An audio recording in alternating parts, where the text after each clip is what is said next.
My dear students and parents, this is Daniel and welcome back to our channel.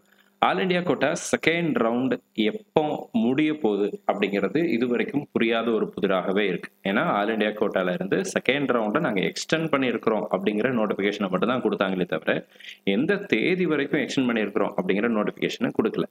ஆனால் at least இன்னும் ஒரு 2-3 நாளுக்கு நமக்கு வந்து லாஸ்ட் டேட் அப்படிங்கிறது இருக்காது அப்படிங்கிற விஷயத்தை ஊர்ஜிதப்படுத்தும்படியாக ஒரு முக்கியமான அப்டேட் எம்சிசி தரப்புலேருந்து ரிலீஸ் ஆயிருக்கு. அதை பற்றி தான் இந்த வீடியோவில் பார்க்க போகிறோம்.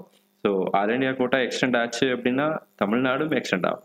தமிழ்நாடு எக்ஸ்டெண்ட் ஆச்சு அப்படின்னா சிமிலர்லி அதர் ஸ்டேட் கவுன்சிலிங்ஸுமே நமக்கு போஸ்ட்போன் ஆவதற்கான வாய்ப்புகள் அப்படிங்கிறது இருக்குது. ஸோ அந்த அப்டேட் என்ன அப்படிங்கிறத தெளிவாக பார்த்தலாம். இது வரைக்கும் நீங்கள் நம்ம சேனலை சப்ஸ்கிரைப் பண்ணாமல் இருக்கீங்க அப்படின்னா மறக்காமல் சேனலை சப்ஸ்கிரைப் பண்ணி வச்சுக்கோங்க.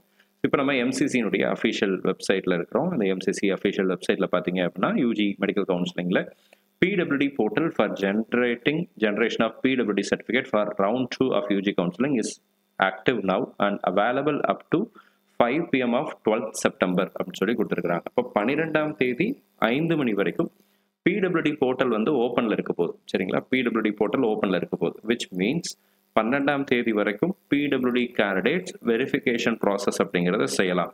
மெடிக்கல் செக்அப் ப்ராசஸ் அப்படிங்கிறது செய்யலாம். ஆல்ரெடி செஞ்சுருக்கிறாங்க. அந்த மாணவர்களுடைய சர்டிஃபிகேட் PWD சர்டிஃபிகேட் ஜென்ரேஷனை போர்ட்டலில் தான் செய்யணும். அந்த போர்ட்டலில் அப்லோட் பண்ணதுக்கப்புறம் தான் அவங்களுக்கு PWD கேட்டகரி காலேஜஸ் அல்லது சாய்ஸஸ் அவங்களுக்கு அவங்களுடைய சாய்ஸஸில் எனேபிள் ஆகும். ஸோ இப்போ 12ஆம் தேதி 5 மணி வரைக்கும் கண்டிப்பாக கவுன்சிலிங் அப்படிங்கிறது முடியாது. 12ஆம் தேதி 5 மணிக்கு நமக்கு வரைக்கும் டைம் இருக்குது அப்படின்னா, உதாரணத்துக்கு ஒரு மாணவர் PWD கேட்டகரியில் 12ஆம் தேதி சாயங்காலம் 5 மணிக்கு அவருடைய சர்டிஃபிகேட் ஜென்ரேட் பண்ணுறாங்க அப்படின்னா he has to get a set time for choice filling. அவருக்கு சாய்ஸ் ஃபில்லிங் பண்ணுறதுக்கு டைம் ஃப்ரேம் அப்படிங்கிறது கிடைக்கணும். ஸோ அந்த டைம் ஃப்ரேம் அட்லீஸ்ட் ஒரு நாள் 2 நாளாக அவங்களுக்கு கொடுக்க வேண்டிய சூழ்நிலை அப்படிங்கிறது இருக்கும். ஸோ இது ஒரு முக்கியமான அப்டேட். ஸோ இதனால் 12ஆம் தேதி வரைக்கும் கண்டிப்பாக ஆல் இண்டியா கோட்டா கவுன்சிலிங் முடிவதற்கான வாய்ப்புகள் அப்படிங்கிறது இல்லை. ஸோ சாய்ஸ் லாக்கிங்கில் இப்போவே நீங்கள் பண்ணி வைக்கணும் அப்படிங்கிற அவசியம் இல்லை. சாய்ஸ் லாக்கிங் எனேபிள் ஆனாலும் சரி ஆகலைனாலும் சரி உங்களுடைய சாய்ஸஸ் நீங்கள் ஆட் பண்ண சாய்ஸ் லிஸ்ட் ஃபைனல் ஆயிடுச்சுன்னா எப்போவாவது லாகின் பண்ணி செக் பண்ணி பாருங்கள். சாய்ஸ் லாக்கிங் அப்படிங்கிறது ஓப்பன் ஆகலை. ஒருவேளை உங்களுக்கு ஓப்பன் ஆச்சு அப்படின்னா நீங்கள் லாக் பண்ணுறதுனா லாக் பண்ணிக்கலாம்.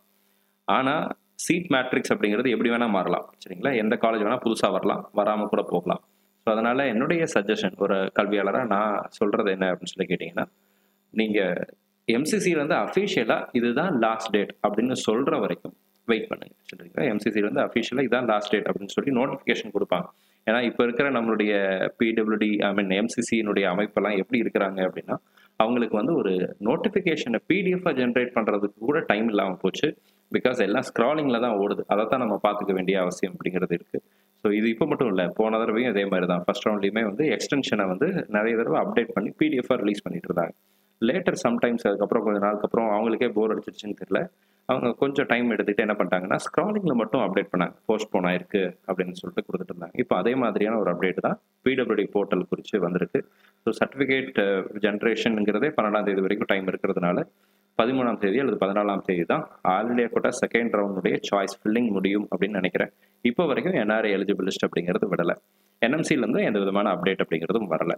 ஸோ அப்போ இந்த 2 விஷயங்கள் நடந்ததுக்கு அப்புறம் தான் தமிழ்நாடு கவுன்சிலிங்கும் ஆரம்பிப்பதற்கான வாய்ப்புகள் அப்படிங்கிறது இருக்குது. அதுக்கப்புறம் ஆரம்பிச்சாதான் நமக்கு வந்து ஒரு ஸ்மூத் சாய்ஸ் ஃபில்லிங் ப்ராசஸ் அப்படிங்கிறது கிடைக்கும். ஸோ அதனால தமிழ்நாடு லேட்டாக ஆரம்பிக்கிறது அப்படிங்கிறது வந்து ஒரு வகையில் ஏற்றுக்கொள்ளக்கூடியது தான்.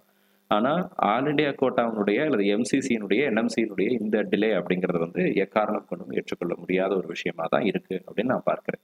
நீங்கள் என்ன நினைக்கிறீங்க அப்படிங்கிறத கமெண்ட் செக்ஷனில் டைப் பண்ணுங்கள். உங்களுக்கு ஏதாவது கேள்விகள் சந்தேகங்கள் இருந்துச்சு அப்படின்னா கீழே கமெண்ட் செக்ஷனில் டைப் பண்ணுங்கள். அடுத்தடுத்த வீடியோவில் அதற்குரிய பதிலையும் பார்க்கலாம். All the very best. Thank you so much.